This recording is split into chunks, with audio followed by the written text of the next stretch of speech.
Hi, I'm delighted to be on location here today with Marie Parris, who is the founder of George Ellis Property Services.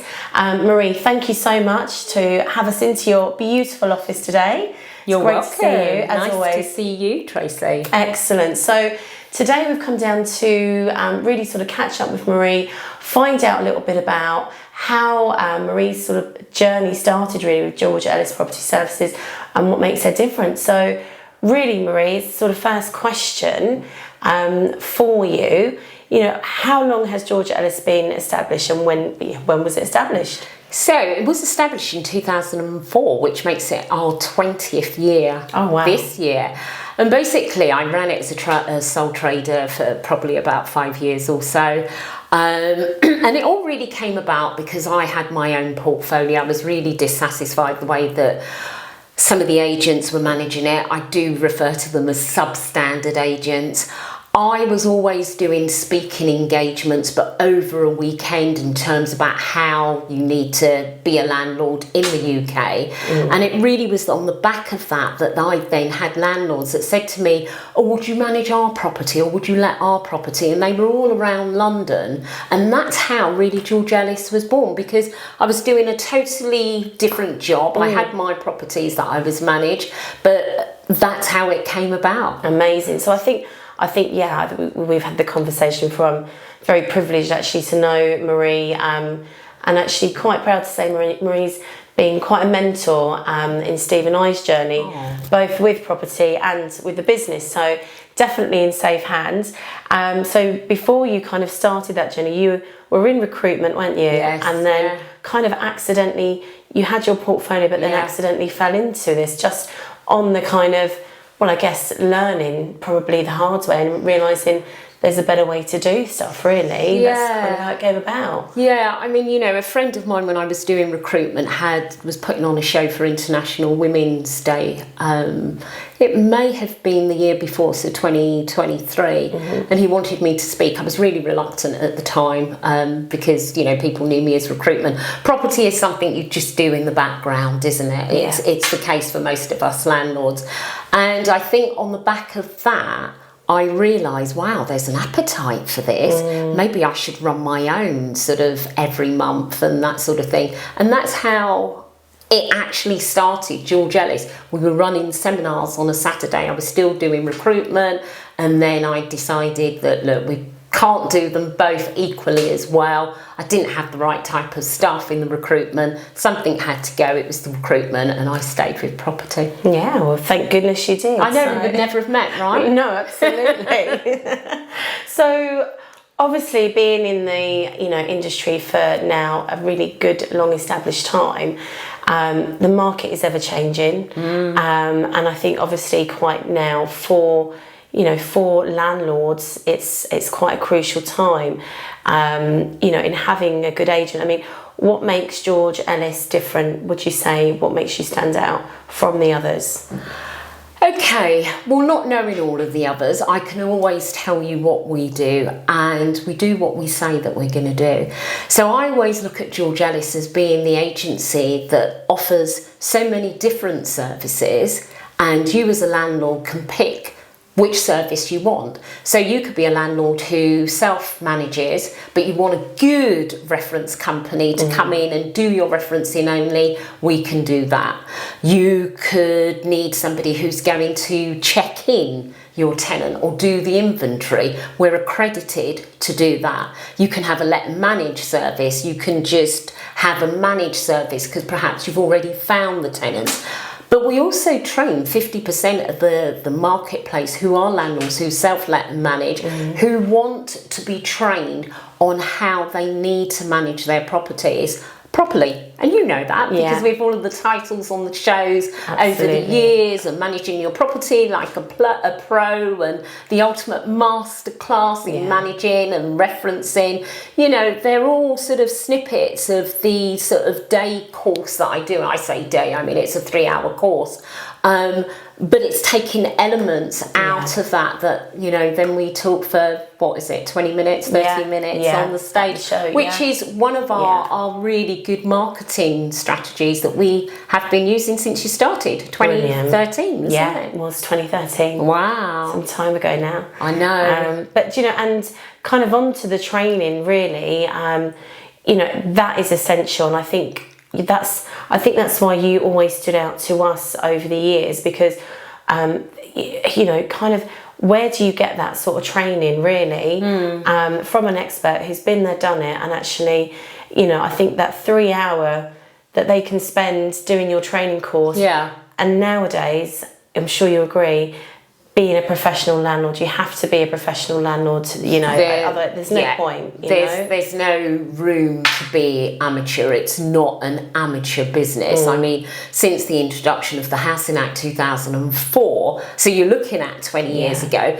we as landlords, we've just had a raft of legislation, and it does not stop. And I think what's really important for a landlord is that even if you have a managing agent, if that managing agent does not have the knowledge, which you won't get that from George Ellis, but if that managing agent doesn't have the knowledge, they are still liable. So to be able to know certain things are very important, you know, just a little bit more than the rudimentary stuff. And I think the market now, with this change in high interest rates, and probably a threat that they may well even go up further, you know, you've got Section 24 on the tax. It was always a very damaging piece of legislation in any case. Landlords are now in a situation where it's like, well, what do I do? The property or the portfolio, in most cases, and I say most cases, Tracey, because we always have to remember that the majority of landlords are those landlords that have 1, 2 or 3 property. I'm not talking about your portfolio landlords who basically can make it balance. I'm talking about that ordinary man and woman who decided that, look, I'm going to use property as an investment vehicle, and they're now stuck with a number of properties because of the investment, don't necessarily want to sell them, but also they're working with a cash flow that is really, really tight. So as a managing agent, you know, we're on our trades, and you know, it is, quote us nicely, please, because if we're going to have lots of high quotes to do the work, that is not going to look good overall. So, you know, the girls in the office are always trying to work with the trades to say, look, we really do need a competitive quote on this. And then you can't keep on bringing out the same tradesman to quote and they're not getting the work. So there's a lot of balancing, you know, behind the scenes that I guess landlords do not see. But it is a crucial time. And unfortunately, the kickback is that it's going to tenants with increased rent. But even then, tenants have got a ceiling, and we're seeing that now. And if I'm being honest, we're probably seeing that 6 months ago, where rents have got such high that tenants themselves, they can't bridge that. And so you then, as a landlord, have to come in at a sensible price. So whilst they've gone up, they are not going up constantly. Lots of tenants are staying where they are if a landlord isn't giving notice because they're selling. That's, you know, the demand is crazy, you know. I remember, you know, my sister who's in her late 20s trying to secure a property, and there's 10 other people behind her, you know, it's madness. So on that kind of diversifying slightly, we can certainly see at the shows there seems to be quite I'd say a new generation, a younger audience. I've certainly kind of had conversations with, you know, sort of late 20s, early 30s, you know, of people wanting to sort of get into property. So, and what a few conversations I've had is a lot are sort of staying at home if they can stay at home, and then they're saving to buy that first investment property, or they're doing it with, you know, someone together, or, you know, so there seems to be, although there's quite a lot of obviously landlords exiting out, I think two, obviously for obvious reasons, is one, they could just be at the end of their journey and they are exiting. Absolutely. You know, they've done their bit and they want to sit back now and try and quite a lot enjoy. of those. Yeah. So there's lots of that. And then, you know, obviously, you know, with the interest rates, I think maybe some sort of accidental landlords and all of that, you know, it's a bit more tricky. Kind of looking back when we started, Steve and I, which was ages ago now, like, you know, we made the decision to try not using an agent, and it was a disaster for us. We were both holding down full-time jobs, we had little ones, and, you know, when I look back on that, I really wish that was the, you know, always look at the one that got away. Right. I mean, what advice would you give to, you know, a new investor, not even a young investor, a new investor, top 3 tips, you know, for an agent, or what's the absolute essentials that they should be looking for now with this starting this journey? All right, so if we take it from the point that the investor has already done their due diligence in terms of the type of property they're buying and all of that, they've got a good mortgage broker, they've secured them a deal, and the figures work. Because something I've always loved about this industry, you can't lie with figures, right? The figures either tally or they don't. So we're taking them from a point from there. I think my first tip would be, you really need to know about the foundation. And I'm going to use that term foundation because when you're building a house, you've got to get that foundation right. And in that, I'm talking about your tenant. You have to know who your tenant is and have they got the affordability, okay? One of the things, we don't have a standard in the UK when it comes to tenant referencing. And one of the things that I always speak about from the stage is that multiples do not work. And it clearly doesn't work because now I think they've gone from 30 to 36 because of the cost of living. But if you think about it logically for a moment, okay, I'm taking simplistic figures. Let's say a rental is £1,000. What most agencies do, or tenant referencing agents, they times that rental by 36 to give them an annual salary. And if that tenant has that annual salary, they give them a tick. Right. Now, you and I know that you could have 2 people on 30,000, 50, 60, 70, whatever that X is. It doesn't mean to say they're the same, because you could have a much more surplus income left over than I do. And if we're looking at rents that they are increasing, the likelihood what somebody had paid 2-3 years ago is quite a few £100 more than what it is now, than what it was then. You following? Absolutely. So hence the reason why the multiples don't work, because you're just given a tick. So you have to have a comprehensive application form, an application form that fits so many different types of tenants. It could be a legitimate homeowner that is leaving their home for legitimate reasons. It could be somebody that is retired. How is that going to be funded? As well as your normal student and your private tenant and a number of others, you know, those who are on benefits. You've got to drill down in the information. So if you don't capture the information in the first place, how can you drill down on it? And that is why I believe loads of people are in arrears. My personal portfolio in arrears, 0. Here, 1. And that is God's honest truth. And I have always passionately believed we go wrong. Affordability must not be in multiples. It doesn't work. With a lot of other stuff, you know, I do have a system that helps me, not just with the credit, but it does a monitoring. And I'm not aware of anybody in the country that uses that for tenant referencing. So if you was to reference somebody with me, we do ongoing monitoring. So if that person ended up on the sex offenders list, it will flag up. If they were got a CCJ or part of company director and they were insolvent, it will flag up. Adverse social media, it will flag up, and a number of other data sets. Our referencing is pricier than others. You know, it's £60, including VAT. However, I can't give you a reference that is a £5 reference. I can't, because we do the referencing exactly the same for everyone, no matter where they are. There are no sort of shortcuts. So that was a long tip. So I think I did two. Yeah. What would be my third one? If you're going with an agent, read their terms. All too often people do not read the terms of an agency. They sign them and they just don't read them properly. And I would say you need to read them, because you will be bound by the agency's terms. So tip 2 was rather long, but it was really, really important. Yeah, absolutely. So, no, 100%. So, you know, as you say, it might not be, you know, there's references out there that are readily available and a lot cheaper, but they certainly won't be comprehensible like Marie provides.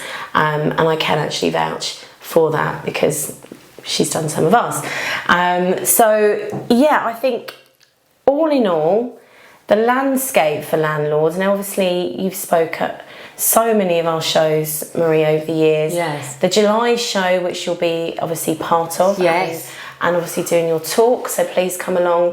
I'll put a link on here afterwards where you can see what Marie's talk is about and what time Marie's going to be on stage at the July show at Old Billingsgate.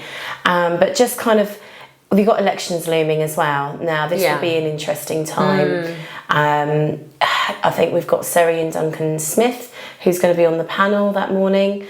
I mean, what any outlooks on what's in store for landlords? Look, let's be honest here, because you've always known me as an individual that I keep it real. I don't think we as landlords, have any party that is going to look at us.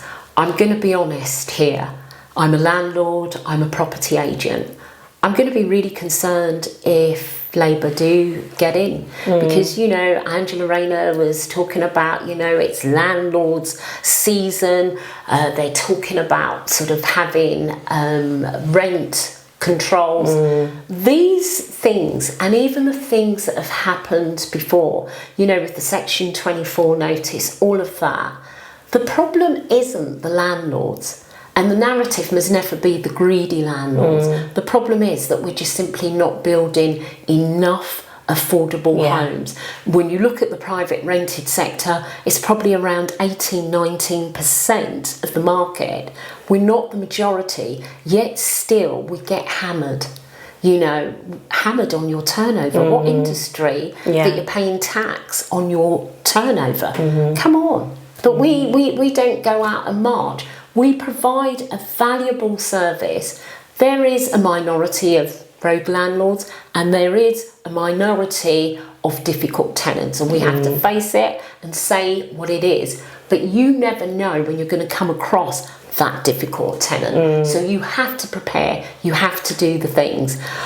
I don't know. I don't know who's going to get in. And, you know, they're wanting the Conservatives to finish what they're doing under the renters reform, and that's probably not really going to happen. It's not going to happen.